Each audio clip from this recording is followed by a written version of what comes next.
लाहौर के सर्विसेज अस्पताल में मरीज के साथ आने वाले तीमारदारों ने सिक्योरिटी गार्ड को तशद्दुद का निशाना बना डाला।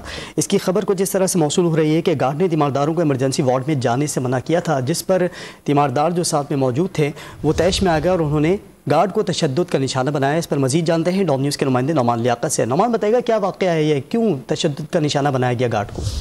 जी बिल्कुल, ये इस पर जो यंग डॉक्टर्स हैं वो मुतअद्दिद बार एहतजाज भी कर चुके हैं कि जो सिक्योरिटी बिल है इसको लाया जाए, लेकिन बिल ना आने की वजह से जो सरकारी अस्पताल है में लड़ाई झगड़े के वाकयात कम नहीं हो सके। और ऐसा ही एक वाकया आज सुबह जो है सर्विसेज अस्पताल में पेश आया। जब एक पेशेंट को लाया गया तो उसके साथ तकरीबन डॉक्टर की जानिब से बताया जा रहा है कि कोई 15 से 20 लोग थे। जब गार्ड ने उनको मना किया कि इतने लोगों को जाने की इजाजत नहीं है, तो इसके बाद इनकी जानिब से गार्ड को तशद्दुद का निशाना बनाया गया और ये लोग वहां से चले गए।